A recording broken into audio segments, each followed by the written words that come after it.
Today's short lecture will try to focus on a vital theme from T.S. Eliot's poetic drama Murder in the Cathedral, namely the role of the chorus, and try to enumerate its functions and significance through its speeches.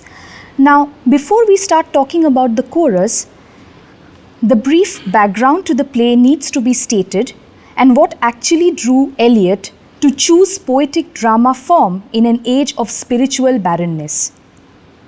The play has a medieval setting. In 1163, a quarrel began between the British King Henry II and the Archbishop of Canterbury, Thomas Becket.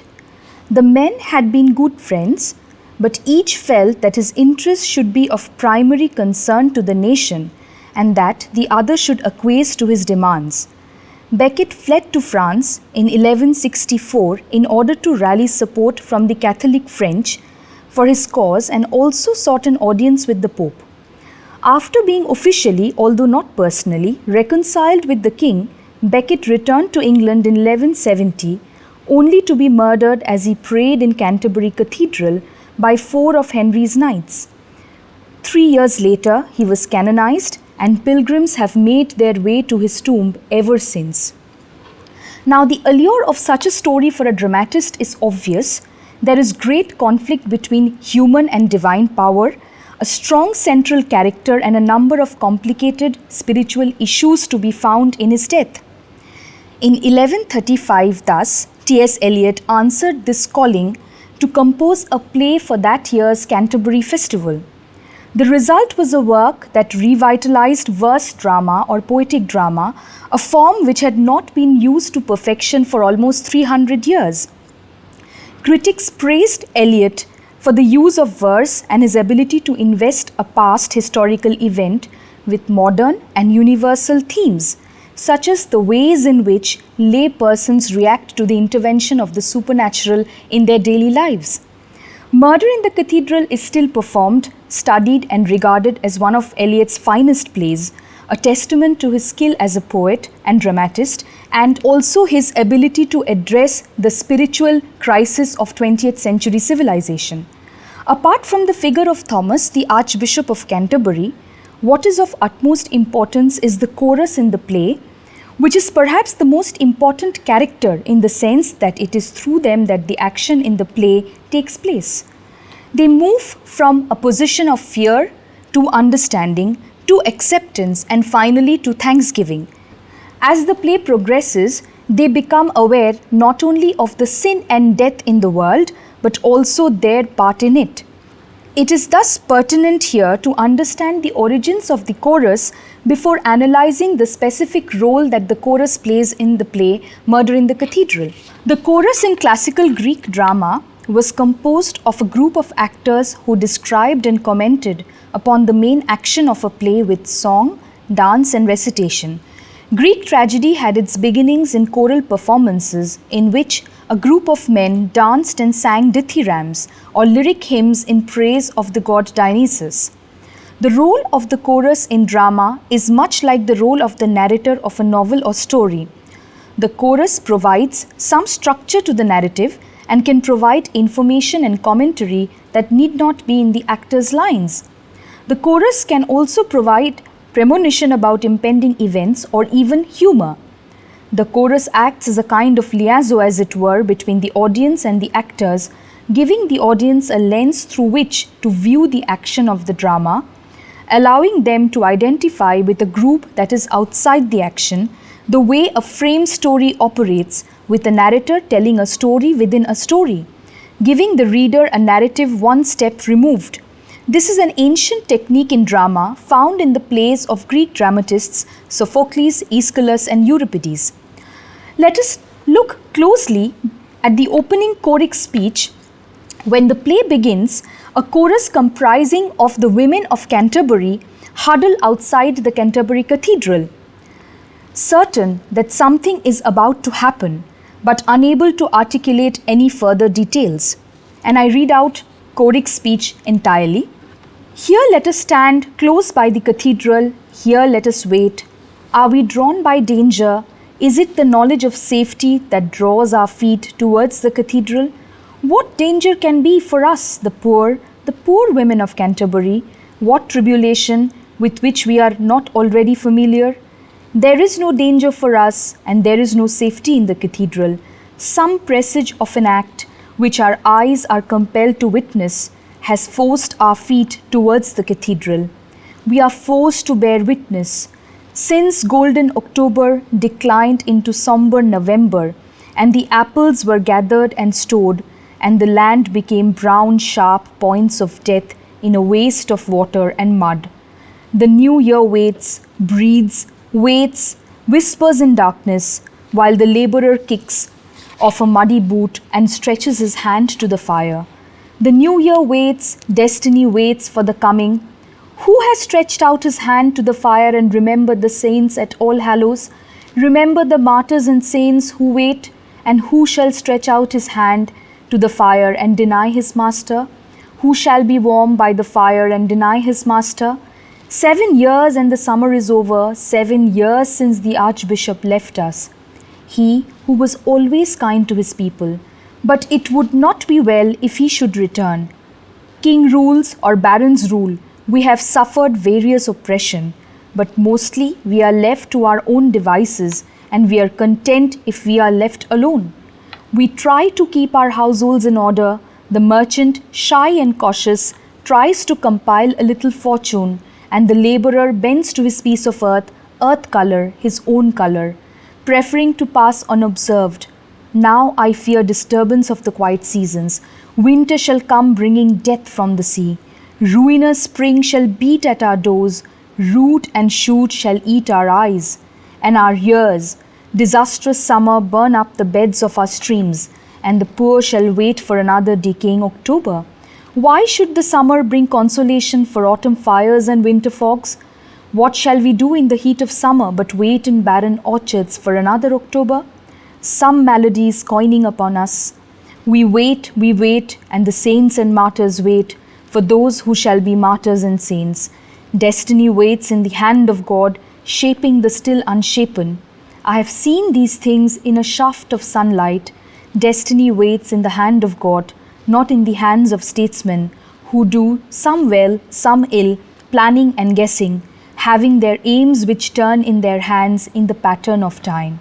Come, happy December, who shall observe you, who shall preserve you?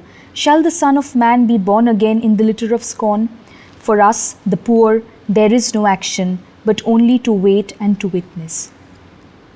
The chorus thus describes their lives to the audience, and these descriptions mark them as the common people who fear, above all, any threat of change. They say, we try to keep our households in order, they explain, but some malady is coming upon us. Ultimately, they decide that for us, the poor, there is no action but only to wait and witness. They are merely helpless eyewitnesses. In the beginning, they tell us that they wait for Becket, who has been away for 7 years from Canterbury, and pray for his well-being. Their choral songs act as a kind of foreshadowing for the upcoming violence and the tragedy.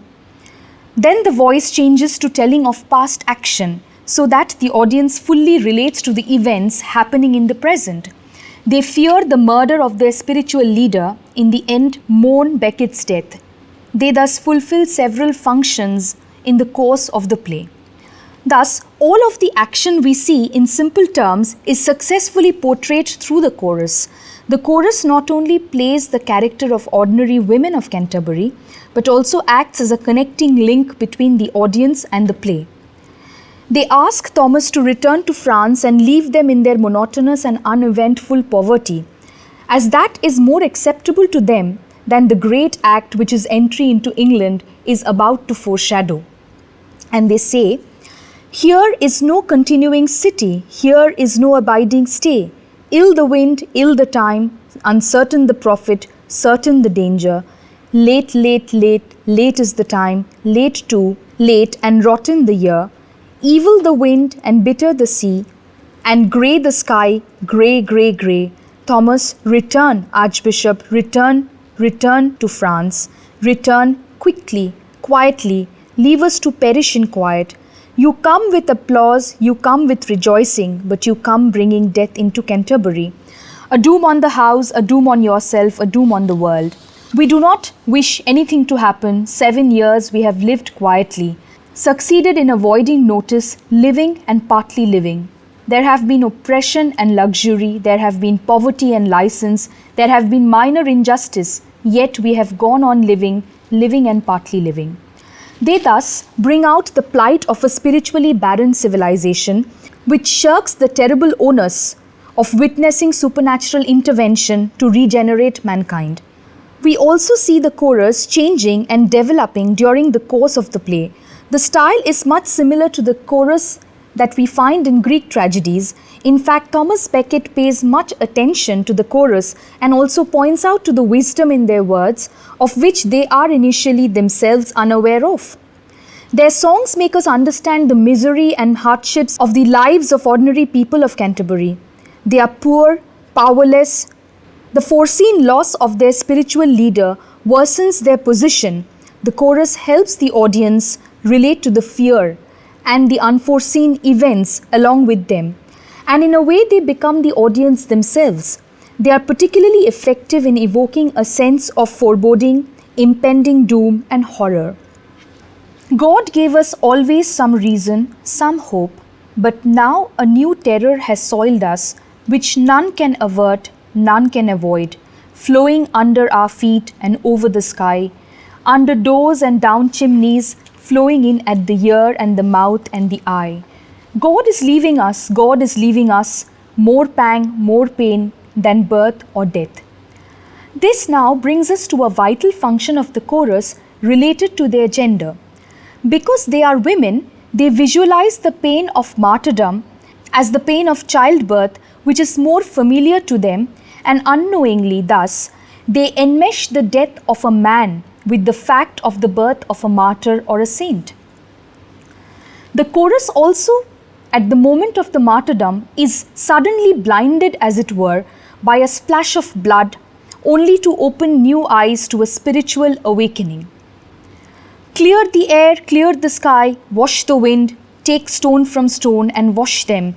The land is foul, the water is foul, our beasts and ourselves defiled with blood.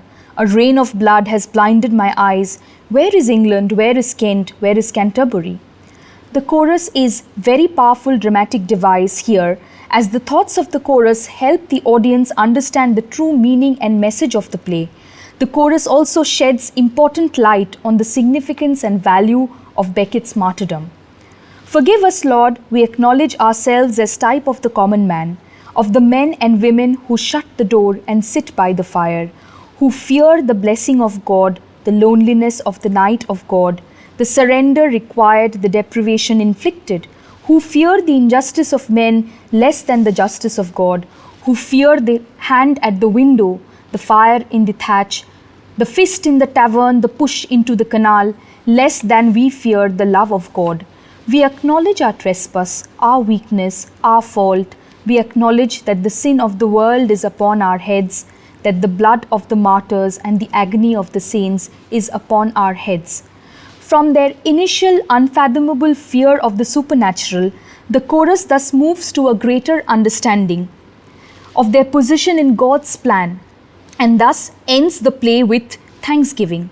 In fact, the true interpretation of the murder in the cathedral cannot be complete without taking into account the role of the chorus.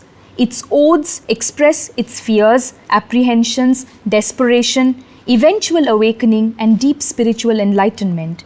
They act as the vital pivot around which the spiritual significance of the play is enacted.